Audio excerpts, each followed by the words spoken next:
Welcome to Hub and Spoke, the podcast for busy marketers looking to get more leads and sales. Discover the latest from the world of content marketing and social media. Here are your hosts from the Kingdom, San Johnson and Adam Steinhardt. Hey, Adam Steinhardt. Welcome to episode 42 of the Hub and Spoke. Hi, Zan Johnson. Thanks so much for actually having me today. Look, it's been a pleasure. You've been quite a hit, so I thought I'd invite you back. 42 guest appearances. The fans are just starting to warm to you, so I get to stay. Good. All right. So what's on the show? Talk us through it. well, today we've got our usual segments of what we're loving and hashtag girl bossing. But today we are going to talk a little bit about Facebook and advertising. Interesting. And I think there's a bit of ice cream involved here as well. There is a bit of ice cream. We do like to talk about our tofu, mofu, bofu and the ice cream that sits on top. So Facebook advertising is obviously a big driver of traffic to websites. And obviously we've got the fun little scenario happening at the moment with pay to play. Yes. People are a bit negative about.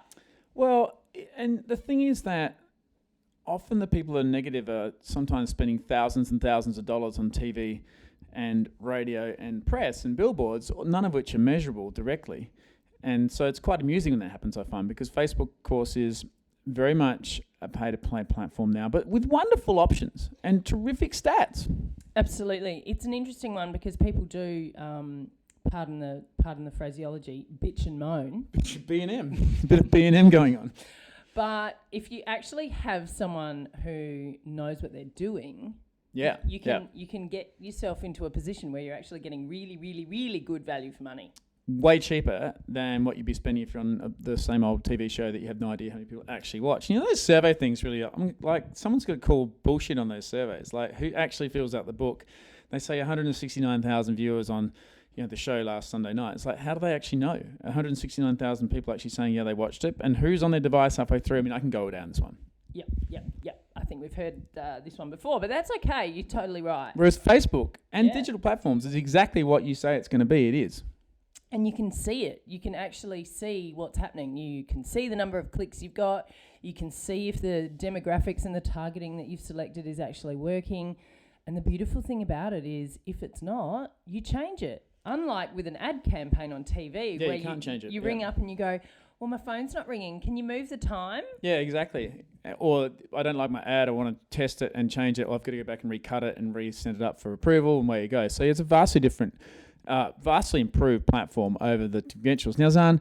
Hang on, I haven't finished. Yeah, get into. I was about to say, get back into what you're actually going to talk about. I took over the rant. So the other aspect of Facebook advertising, which is often overlooked, is, and we hear this so often, is I'm a business and I'm selling to other businesses. So I don't have any place on Facebook. Yeah. Well, you could not be further from the truth. Correct. And the reason for that starts with a P and ends in ixel. Eyeballs? Pixel. Pixel. Pixel tracking. All right. Remarketing. I thought it was because there's eyeballs and eyeballs are on Facebook all the time, so everyone's seeing it. Well, there is that, of course, but the fact that you can remarket to people. Are you sure it's not eyeballs? I'm all depressed. Right, I can change it. It starts with eye and finishes with balls. Eyeballs. Right, cool. So I got it right. Yes, Adam, you got it right. Brilliant for remarketing and getting back in front of the eyeballs of the people who have been on your website. Right, so pixel tracking is super important, yeah. You'd be a fool to assume that people are not on Facebook. It's a gross generalisation. Yeah, and this is where, the old assumption marketing comes into play. We talk about it a lot, we whinge and moan about it a lot, but people make assumptions about things they actually have no idea what they're talking about. And assumptions are what stop people actually using Facebook and trying it. Is that right, Tom? Yes, Adam, that is right. Absolutely correct. So I guess a couple of the little tips that I have for anyone that's wanting to get involved in Facebook advertising is there's plenty of information out there on the internet to Google. So I'm not going to attempt to tell you the right and or the Facebook wrong have way classes to do it. too, which is cool. Yeah, they do. So many ways to learn an effective method of placing Facebook ads. But what I will do is just jump in with a couple of tips around interests. So you can actually do some targeting. Great. And I guess if we come up with an example of a business, so say us as an example, yeah, sure. digital marketers. Great. your first port of call in your mind would be to target people with the job title marketing manager. Oh, yeah. Yep. Or marketeers. And I guess one thing I noticed too is that Facebook's making it much easier to get into this space. Now you can click on stuff and it's suggesting how to promote posts and also start advertising to audiences. So it's not hard to get into this space on Facebook itself on the platform, is it? No, there's a little bit of follow the bouncing ball stuff going on. Doing. Yeah, and don't be afraid. The beauty of Facebook advertising is that you can have a relatively low spend just to test the water. Correct. Yep. Anyway, so going back to my interests. Yep. So think outside the square a little bit. Have a little bit of a think about what it is that your marketing manager might be doing on the weekend, or what she's interested in, or where does she go? Does she go to the footy? It comes back to personas, doesn't it? It does go back to personas. So it's always a fun idea, and this is a good tip: is to get your team to grab some texters or marker pens and actually sit down with a piece of paper and draw the customer you're trying to reach. Yep. Now this is fun, but also every time we do it, something new comes out of it that people realise they're not addressing. So it's not just about the fun part. I mean, it is good fun for the team to do it, but you always find something cool. And once you've got that drawing, stick it on your wall and say, this is who we're selling to. And that helps you work out what it would be that your marketing manager might be doing on the weekend in order to get your ad in front of people. So don't just go with the standard. Step outside the square and try a couple of different things. Run it for a 2-day period. If you're not getting any traction, go back in, edit it, and change the interest. And the best part about it too is that with Facebook is if you're not getting traction, you may not pay for it. Whereas if you're not getting traction on TV or radio, then you don't know, and you've paid for it already regardless. Yeah. So the other thing is to make sure that what you're actually sharing is worthwhile. Now, I would probably err against just a straight link to a website. Right. You want someone to do something once they get there. Okay. So if you've got, is that like I disagree with you? Well, it's just like we always talk about how you must have a link to your website. Yeah, always have a link, but don't just have a link to the website homepage. Have a link to a landing page. Oh, I see. So you're talking about the homepage itself. Yeah, that's absolutely a very good point. Is that you should always create a specific page that people are going to end up at, not your homepage, because your homepage is visited from many different sections, and also you want to have a relative call to action to the ad.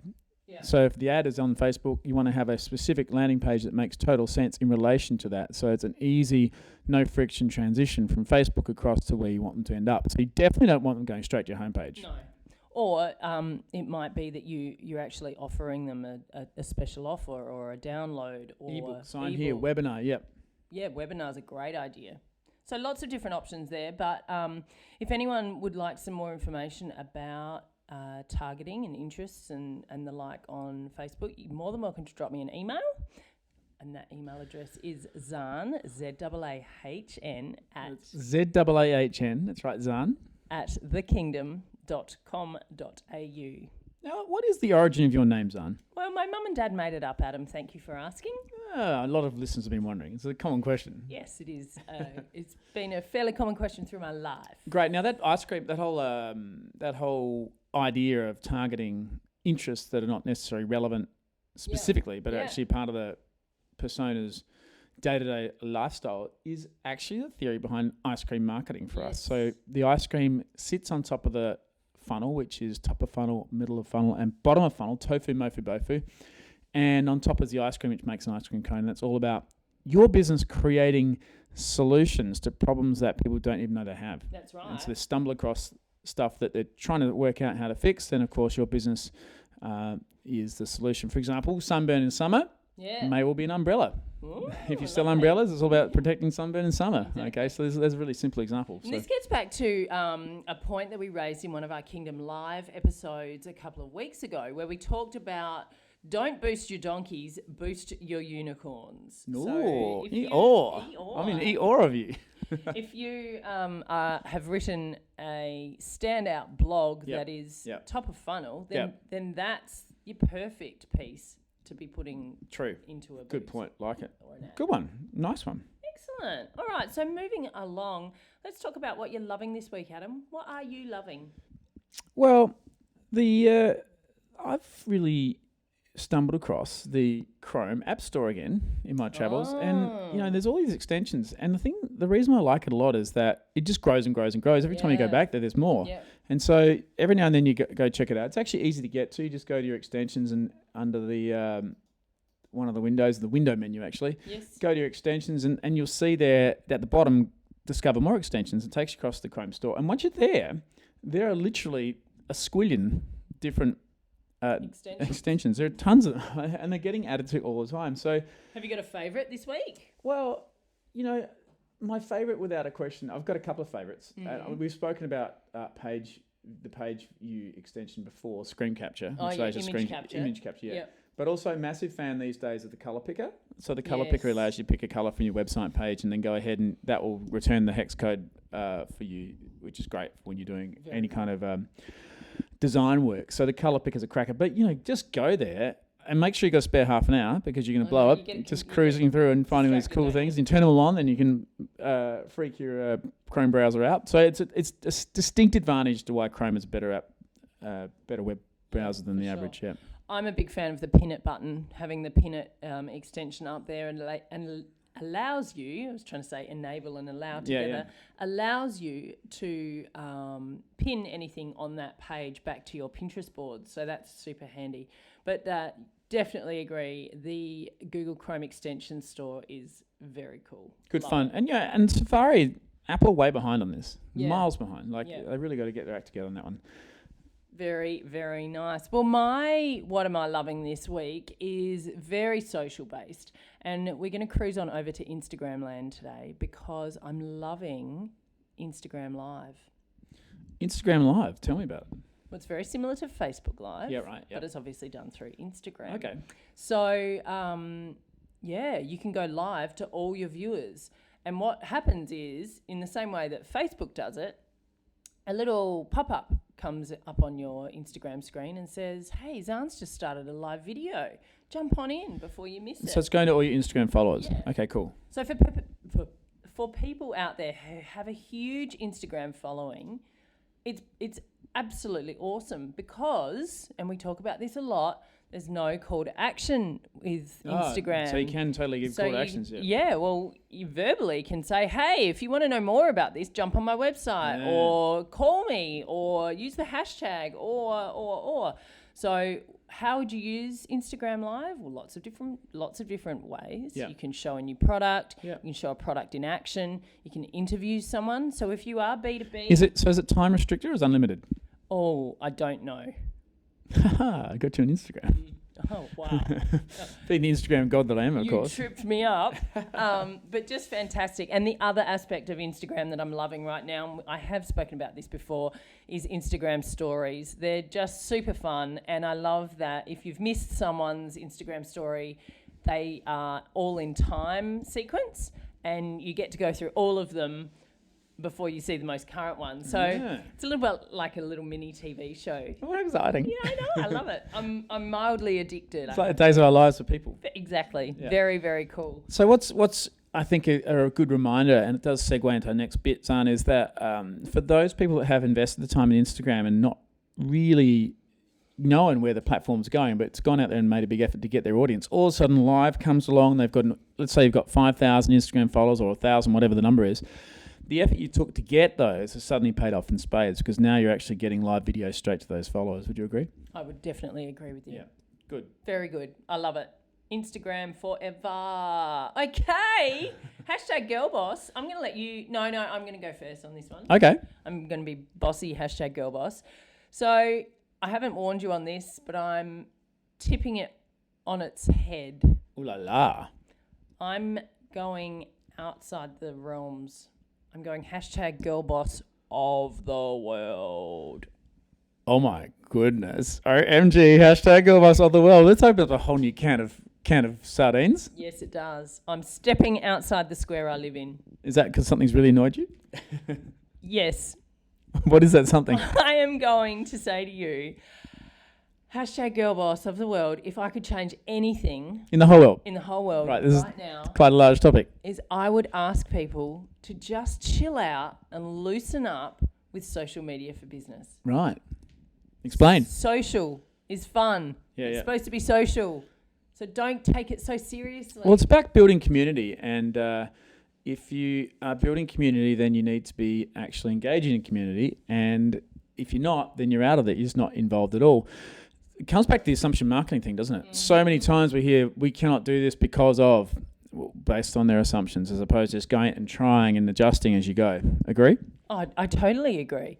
And more of businesses who just want to talk about themselves and spruik it, me. It's like no one's... And then those same people turn around and go, you know what, social media is not working for us. Yeah. Well, that's because you're not being social with it. You're being antisocial, exactly. You're talking about yourself. And you use the analogy quite often about going to a dinner party and having 10 questions to ask the person that you're sitting next to. Yeah. So that you don't fall into the trap of talking about yourself. The whole time, exactly. So social media should not be talking about yourself. You should be talking about how you help people, fun things that are happening around you in the zone. I mean, Instagram is a brilliant place to watch big businesses have some fun with the brand.